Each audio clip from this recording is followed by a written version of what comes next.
Նիկոլ Փաշինյանը ուժայիններին փոխեց եւ հստակացեց, որ հեղափոխության շունչը չեն զգում, այսինքն ովքեր որ նախկինում ճռիկ վռիկներ էին անում, հիմա նույն ճռիկ վռիկները շարունակում են անել։ Պարոն Խաչատրյան, դուք ոստիկանության համակարգում տարիներ շարունակ գործունեություն եք իրականացրել, ինձ հետաքրքիր է,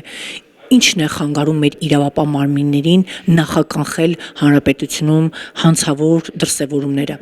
Ներողություն եմ խնդրում, շեշտադրեմ վերջի դեպքերի հետ կապված Աբովյանում սպանություն տեղ ունեցավ, Սահմանադրական դատանի դատավորի Արտակ Զենալյանի հարազատն էր սպանվող երիտասարդը եւ ըստ էության ամիսներ առաջվա տեղ ունեցող այդ խմորումները գինու փառատոնին բերեցին հանգեցրեցին նրան, որ երկու եղբայրները գնացին եւ հաշվի արդատեսան ու այսպես դեպքերը կարելի է շարունակական թվարկել։ Տեսեք Տիկին Մանուկյան, նման բան ասել, որ հանցագործությունները չեն կանխարգելվում, բանը սխալ է, որտեղ իրականում մենք չենք կարող ասել, թե եթե կանխարգելիչ գործողությունները ոստիկանության կամ մոյս իրավապահ մարմինների չլինեին, այսօր ինչ վիճակագրություն կունենանք։ Ցավոք սրտի կանխարգելումը կապ չունի։ Ցավոք սրտի կանխարգելումը ամենաանշնորհակալ եւ անգնահատված աշխատանքն է։ Ոչ մեկ չգիտի երեք ինչ պետք է լիներ, որը չի եղել։ Ոչ մեկ չգիտի քանի զոհեր, կրակոցներ, հանցագործություններ կամ վթարներ պետք է լինեին, որը որ չի լինում։ Սկսեմ վթարներից։ Ոստիկանության գործունեությունը այս ուղղությամբ գերազանց եմ գնահատում։ Տեսեք, 24 թվականին 45 զոհ պակաս է եղել 23-ի համեմատ, 25 թվականի 9 ամիսների ընթացքում 43 արդեն 24-ի համեմատ, այսինքն մենք ունենք 88 փրկված մարդկանց կյանքեր։ Սա կանխարգելում է թե ոչ, իհարկե այո, եւ մի շարք վիրավորներ։ Ինչ վերաբերում է հանցագործություններին, այո, զգացվում է հանցագործությունների դինամիկայի որոշակի հանցագործությունների աճ եւ բոլոր դեպքերով ծառայական քննություններ են իրականացվել, որի որի միևնույն է միշտ լինելու են սպանություններ, միշտ լինելու են հանցագործություններ։ Նման կանխարգելում աշխարհում որևէ տեղ չկա, որ դու կարողանաս այնպես կանխարգելել, որ հանցագործությունը տեղի չունենա, որովհետև դրանք տեղ են ունենում եվրոպեական, վարկյանական, ինչ որ խուլիգանական դրդումներից ելնելով եւ շատ այլ պատճառներով, իսկ նպաստող չեն վստահում իրավապահներին, միգուցե դրա համար գնում են վենդետայի ճանապարհ։ Մարդ ասում է հայացքը դուրս չեկավ, թեք նայեցի ինձ եւ դրանով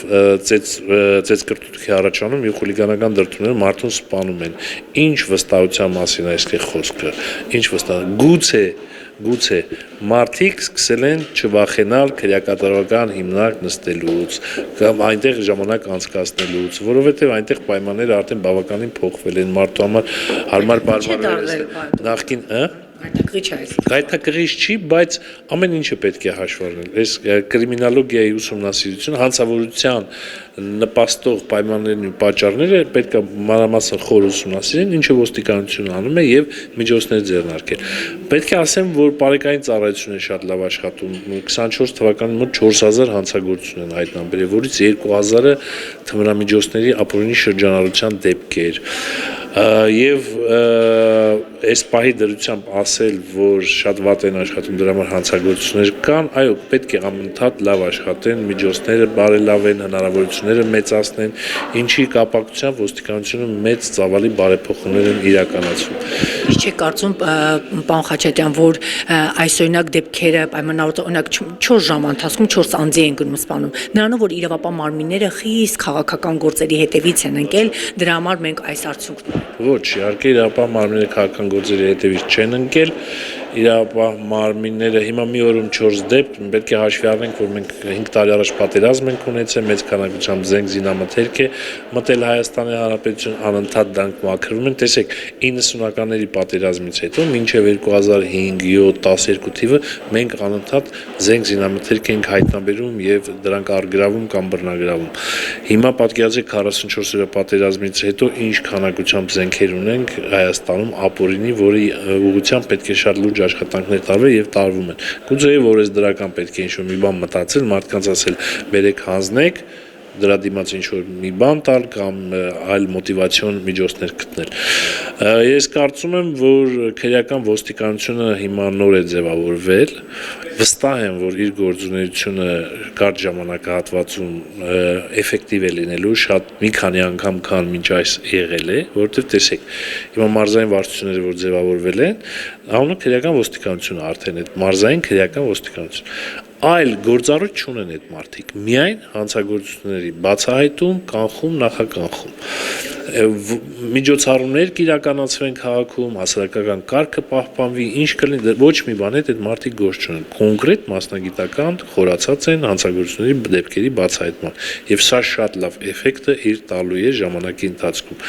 Մոտորապես մի տարի չկա երևի, որ այդ կառույցները ստեղծվել են, նեղ մասնագիտացվել են, ես կարծում եմ, որ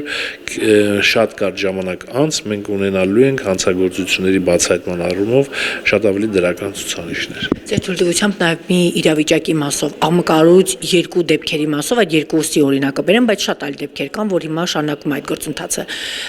Փարաքարի սպանության գործով մեղադրյալների տան մոտ համապատասխան հսկողություն արդեն գրեթե 2 ամիս։ Արամուսում, երբ որ ժամավերջը 4 անձի սպանվեց,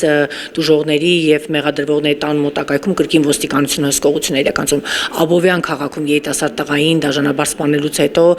ինչպես դժողների, այնպես էլ մեղադրվող անձանց լավ ինչքան sense կանգնենք ինչ որ անձանց տան մոտ համապատասխան հսկողություն անցենք, ինչ պետք է անի իրավապահ համակարգը, որ չի անում, որ նման դեպքերը բացառվեն։ Ամեն հիմա 2 ամիս, 3 ամիս գնանք ինչ-որ մեկի տան մոտ հնարավոր վենդետան կանխելու համար։ Հնարավոր։ Իսկ լավ չէ լինի, որ ավելի օպերատիվ եւ ավելի օբյեկտիվ աշխատեին համապատասխան մարմինները։ Օրինակ, երբ որ հարազատները Մերձավանի կրակոցների օրինակը բերեմ, Մերձավանի կրակոցների գործով 7 ամիս առաջ ՔՊԱ-կան Մհեր Ախտոյանը հրապարակային հայտարարում է վալոտ գլուխդ ուտելու եմ։ Արդյոք իրավապահ մարմինները չէին լսել Մհեր Ախտոյանի այդ հայտարարությունը, որ նախականխող գործողություններ անեն, այսօր այն փաստի առաջ չկային, որ գնային 2 ամիս, ինչ որ մեկի տան մոտ հսկողություն անեն, որ գիտեք ինչ կա, հանկարծ չգնան եւ մեղադրվողների հարազատներին չսպանեն։ Տեսեք, ինչ անհրաժեշտ է, դա էլ պետք է անեն։ Եթե պետք է քաղաքացու տան մոտ 5 տարի 2 ոստիկան ծառայի, որպեսզի ինչ որ մեկի կյանքը փրկեն կամ հանցագործություն, ուրեմն դա պետք է արվի։ Ինչը արվում, արվելը որոշում է օպերատիվ տեղեկություններով։ Օպերատիվ տեղեկությունները վեր են լուծվում, օպերատիվ հետախուզական միջոցներից ձեռք բերված նաև տվյալներն են վերլուծում, ըստ այդմ պլանավորում են ինչ անել։ 2 հոգի կնշանակեն, 5 հոգի կնշանակեն, մի քանի հոգի գախնի, չգիտեմ, արտաքին դիտում կիրականացնի, ինչ կանի, դա արդեն օպերատիվ մարմինների աշխատանքն է։ Ինչ անհրաժեշտ է, դա պետք է անեն, կապ չունի ժամկետը։ Հիմա եթե պետք է այնտեղ 2 հոգի լինեն, 2 հոգի մինչև այդ վտանգները անցնում են, խնդիրները լուծվում են, հանցագործությունը ամբողջությամբ բացահայտվում է, արդարադատության համակարգը գործում է, մինչև գուցե այդ ժամանակ գործի։ Ինչ վերաբերում է այո, Փարաքարի դեպքերին, գուցե եւ թերացումներ եղել են օպերատիվ մարմինների եւ իրավիճակը ճիշտ չեն գնահատել, ես չեմ կարող ասել, սա պայմանավորված եղել հանցագործություն կատարող անձի իր հանցագործությունը լավ պլանավորելու արդյունքում մարդը Գուցե ԿՊԱ-կաներ աչքի էին։ Ինչ ԿՊԱ-կան։ Մհեր Ախտոյանը ԿՊԱ-կան է, եղբայր ավակ։ Չկապ ունի, ինչ եք տանում ԿՊԱ-կան, չԿՊԱ-կան։ ԿՊԱ-կան Բայց նախկինում որ սպանել էին այդ ԿՊԱ-կանը չէիք ասում, սենս չի նենցա։ Չէիք ասում։ Դե այդ ԿՊԱ-կը օբյեկտիվ եթե քնեն, բան Խաչատրյան։ Օբյեկտիվ վերլուծեք հանցագործության դեպք ԿՊԱ-կան չկա։ Ուր է հիմա ներկապային։ Բա խիչեք ինչ կապ ունի ԿՊԱ-կան, ես այդ մարդկանց չեմ էլ ճանաչում, ինչ ԿՊԱ-կան։ Ստացվեց այնպես, որ 7 ամիս առաջ Մերձավանում հնչած կրակոցների գործով անձը, որը քաղաքացիական պայմանագիր խմբակցության նախկին ղեկավարը անձը ինչու մեղադրյալի միության անդամ է լինի, կա ինչ մեղադրյալի աթոռին չհայտնվեց, տանից հետևում էր հանցագործությանը, պարոն Խաչատրյան, սա է հանրության մոտ կասկածների տեղի տարի, տանից հետևում էր հանցագործությանը, բայց մեղադրյալի կարգավիճակում չհայտնվեց։ Ոչ ԿՊԱ-կանն էլ ոնց որ թե բան չէր, ազատազրկված չէր։ Բոլորը հայտնվեցին մեղադրյալի աթոռին։ Այո, մեղադրյալի բախի չեք ասում նա կալանքի մեջ չէր գտնվում։ Տնային կալանքի տակ Բանը էլ ԿՊԱ-կան չէր։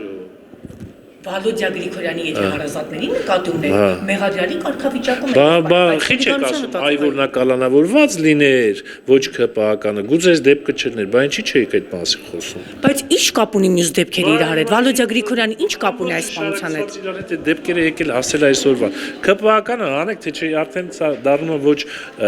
բանը, բովանդակային եւ ոչ պրոֆեսիոնալ խոսակցություն, արդեն ԿՊԱ-կան ԿՊԱ։ Պարոն Խաչատրյան, եւ մի հարց ունեմ կապած ձեր զենքի գնման մասով։ Գնեցիք դուք զենք, ասել եք, որ զենք եք պատրաստում գնել։ Չէ դեռ։ Ինչու՞։ Կարող է վերջին դեպքերի հետ կապված, որ ներքին գործերի նախարարությունը նախկին պաշտոնյաների ժամանակ երթվել 2025 թվականի հուլիսի 1-ը համապատասխան ընթացակարգերով անցնեն եւ արդյունքում մարդիկ չէին տեսել ներքին գործերի նախարարության այդ հայտարարությունը եւ հիմա գնում են բոլորի զենքերը, բոլորը վիճարկում են այդ որոշումները դատանում, մի այսպիսի խառնաշփոթ իրավիճակ։ Կարող է այս հանգամանքը ձեզ կանգնեցնել։ Տեսեք, խառնաշփոթ չի իրավական գործընթացներ են, որ մարդը չի իմացել, որ պետքա գնա քննություններ հանձնի այս 1-1, որպեսզի այդ նվիրատված զենքը դառնա օրինական, այո, տենց շատ զանգեր ենք ստացել եւ դիմումներ ենք ստացել այս մասին, որ դե չենք իմացել, երկրում չենք եղել։ Հիմա իրավական գործընթացներ բավականին շատերի մոտ սկսել է, դատարան են դիմել, որպեսզի, բայց պետք է ասեմ, որ դատարանի վճիռները բանը արդեն ոստիկանության վարչական մարմնի համար հիմք կհանդիսանան որոշակի ճշգրտումներ անել։ Եթե պետք լինի, գուցե նաեւ օրենսդրական։ Դատական սա նորմալ process է, չկա։ Բացեր այս կարգի նախաձեռնությունների մեջ, օրինակ զենքի մասին օրենքում, մինչև պրակտիկան մենք մեր աչքով չտեսնենք, չենք կարող ասել բաց կա, թե չէ, իհարկե լինելու են բացեր։ Իհարկե, ես վստահ եմ, որ կան, հիմա էլ բացեր, տեսեք, դրա համար կա հետօրենսդրական վերահսկողության ինստիտուտը։